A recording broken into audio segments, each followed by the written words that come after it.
రాష్ట్రంలోని అన్ని వ్యవస్థలను అస్తవ్యస్తం చేసింది వైసీపీ పార్టీ అని మండిపడ్డ రాయచోటి తెలుగుదేశం పార్టీ ఇన్ఛార్జ్. రాష్ట్రంలోని వ్యవస్థలన్నింటినీ అస్తవ్యస్తం చేసిన పార్టీ వైసీపీ అని, అవినీతి చేసిన వారు ఎవరైనా సరే వదిలిపెట్టే ప్రసక్తే లేదని, రాయచోటిలో అభివృద్ధి లేదు కానీ అవినీతి ఎక్కడ చూసినా కనపడుతుందని Telugu Desam party incharge R Ramesh Kumar Reddy అన్నారు. గణతంత్ర దినోత్సవం వేడుకల అనంతరం ఏర్పాటు చేసిన విలేకరుల సమావేశంలో రమేష్ కుమార్ రెడ్డి మాట్లాడుతూ, జగన్మోహన్ రెడ్డికి ఓటమి భయం పట్టుకుందని, రాష్ట్రాన్ని అప్పుల కుంపటిగా మార్చేసి ఈ రోజు సంతోషంగా దిగిపోతానంటే ఇది దేనికి సంకేతమో ప్రజలు ఒక్కసారి ఆలోచించాలన్నారు. రాష్ట్రాన్ని మొత్తం దోచుకొని ఇప్పుడు సంతోషంగా దిగిపోతామంటే తెలుగుదేశం పార్టీ అధికారంలోకి వచ్చిన వెంటనే చూస్తూ ఊరుకోదని, ఎవరైతే అవినీతికి పాల్పడ్డారో వారిని వదిలిపెట్టే ప్రసక్తే లేదని ఆయన మండిపడ్డారు. రేపు 27వ తేదీన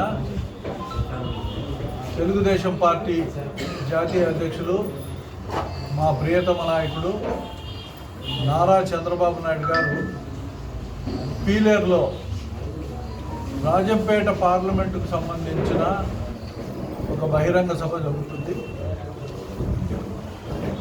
మొత్తం మా క్యాడరు ప్రజలందరినీ కూడా సమాయత్తం చేశాము.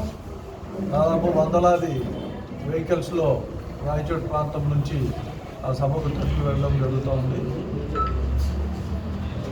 ఈ ప్రభుత్వం చేస్తున్న అరాచకత్వాన్ని అంచుకొచ్చింది. ఈ ప్రభుత్వం పరిస్థితి కూడా ఇంకా 70 రోజులు ఉంది. రోజులు లెక్క పెట్టే పరిస్థితిలో ప్రజలంతా ఉన్నారు. ఇప్పటికే ఒక అరాచక పాలనను గత 4 సంవత్సరాల 9 నెలలు 10 నెలలు చూస్తూ వచ్చారు. ప్రతి ఒక్కరికి కూడా ఈ ప్రభుత్వం దిగిపోవాలా అని చెప్పి ఒక భావన మనసులో ఉంది. చంద్రబాబు నాయుడు గారు ఇటీవల కాలంలో తెలుగుదేశం పార్టీ భవిష్యత్తుకు గ్యారంటీ కార్యక్రమాలు ఏవైతే ప్రజలకు ఉపయోగపడే కార్యక్రమాలు తీసుకున్నాడో అవన్నీ కూడా వివరించడం జరుగుతుంది. ఇప్పటికే అన్ని నియోజకవర్గాల వ్యాప్తంగా కూడా ఈ కార్యక్రమాన్ని చేపట్టాం. ఈరోజు రేపు జరగబోయే కార్యక్రమంలో ఇంకా ప్రజలకు ఆయనే వివరించడం కూడా జరుగుతుంది. ఈ ప్రభుత్వం జగన్మోహన్ రెడ్డి గారు కానీ స్థానికంగా ఉన్న అందరూ శాసనసభ్యుల జాతకాలు కూడా చంద్రబాబు నాయుడు గారు రేపు చదువుతారు. మనందరికీ తెలుసు అవినీతి ఎంత పెద్దగా పెరిగిపోయిందో. ఇక్కడికిక్కడ మనం చూసాం. సిగ్గుతో తల వంచుకోవాలి ఈ ప్రభుత్వం. ఇక్కడ ఉన్న కలెక్టర్ సస్పెండ్ అయినాడు. దేనికి సస్పెండ్ అయినాడంటే తిరుపతిలో దొంగ ఓట్లు ఈయనే లాగిన్ ఇచ్చి కేంద్ర ఎన్నికల సంఘం ఆయన సస్పెండ్ చేసింది లాస్ట్. అలాగే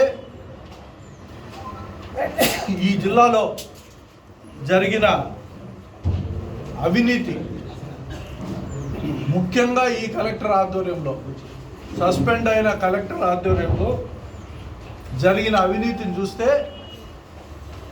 దీనిపైన విచారణ చేస్తే ప్రతి ఒక్క శాసనసభ్యునికి భాగస్వామ్యం ఈ కలెక్టర్తో ఉంది.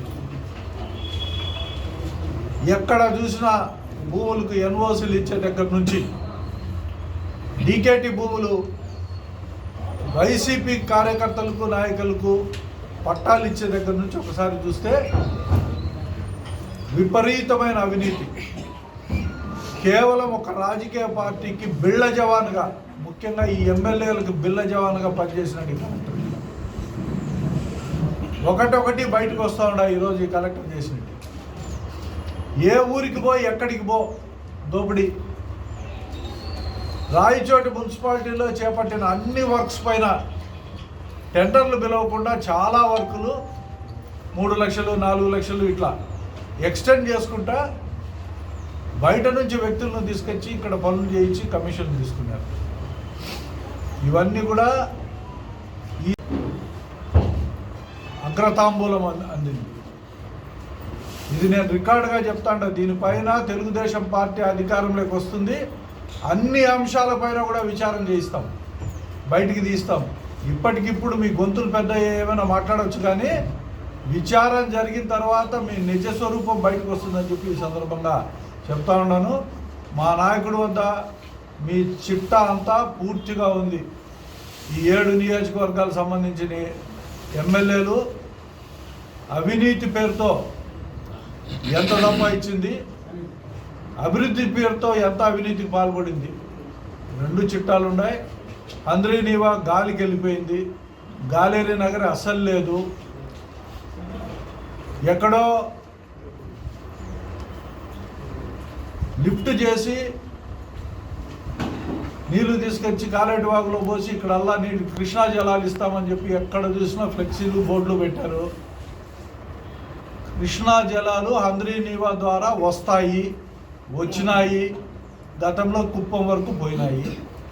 ఈరోజు కొత్తగా 5,000 కోట్లతో ఈ స్థానిక ఎంపీకి కాంట్రాక్ట్లు ఇచ్చి కొత్తగా దాన్ని లిఫ్ట్ చేసి ఇక్కడికి కృష్ణా జలాలు తీసుకొస్తాము అని చెప్పి వాగ్దానం చేసినారు. చూస్తే అవన్నీ ఫ్లెక్సీల్లో ఉన్నాయి, కానీ ఎక్కడ చుక్క నీళ్ళు వచ్చిన పాపాను పోలే. అండర్ గ్రౌండ్ డ్రైనేజ్ దాన్ని మానాన అది పూర్తిగా నాశనం అయిపోయింది. ఏదో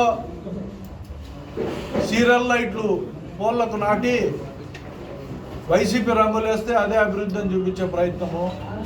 ఎక్కడో ఒక డిఎస్పీ ఆఫీస్ అంట, ఒక గెస్ట్ హౌస్ అంట, లేకుంటే ఒక చిన్న పార్క్ అంట, అయిపోయి. ఇవన్నీ జిల్లాకు వచ్చిన హంగులు. ప్రజలకు దీనివల్ల పెద్దగా లబ్ధి చేకూరింది. ఓ పక్క చూస్తే రిజిస్ట్రేషన్ వాల్యూలు విపరీతంగా పెరిగిపోయినాయి. అక్కడ కూడా అవినీతి. అక్కడ నుంచి పబ్లిక్గానే ఈ డబ్బులు మేము ఒక్కరం కాదు తినేది, పై వరకు పోతున్నాయని చెప్పే పరిస్థితులు వచ్చినాయి. అక్కడ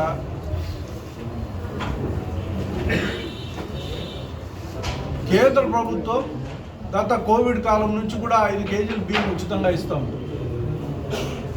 ఈ రాష్ట్ర ప్రభుత్వం 5 కేజీలు ₹1 ఇవ్వాల.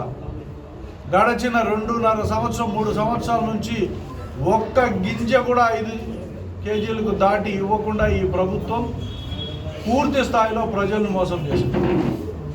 దీనిపైన సోషల్ మీడియాలో కామెంట్లు వస్తే ఆగ మేఘాల మీద సరిదిద్దుకునేదానికి మళ్ళా వాళ్ళపైన పోలీస్ కేసులు, బెదిరించడాలు. ఇంకా పోలీస్ కేసులు ఎక్కువ దూరం పెట్టలేరు మీరు. ఇంకా సమయం అయిపోయింది. పోలీసు వాళ్ళు కూడా అర్థం చేసుకోవాలా. ఇప్పటికి కూడా ఇంకా మీ మైండ్ సెట్, కొంతమంది మైండ్ సెట్ ఇంకా మారుతా త్వరలో. మారకుంటే మీకు కూడా ఏమి జరగాలనో అవి ఖచ్చితంగా జరుగుతాయని చెప్పి కూడా ఈ సందర్భంగా తెలియజేస్తాను.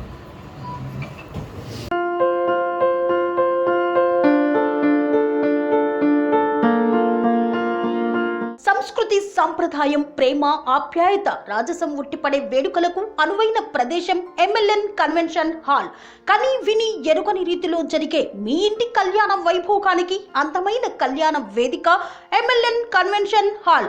ఎంఎల్ఎన్ కన్వెన్షన్ హాల్ ప్రత్యేకతలు: సువిశాలమైన wedding halls, centralize AC banquet hall మరియు విశాలమైన డైనింగ్ హాల్, వధువరుల కోసం ప్రత్యేక ఏసీ మరియు నాన్ ఏసీ గదులు, నక్షత్రాల వెలుగులో పచ్చని పచ్చికపై పార్టీల కోసం అనువైన garden.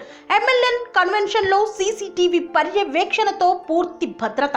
Experience and professional workers గల అన్నపూర్ణ గ్రూప్ వారి సేవలు.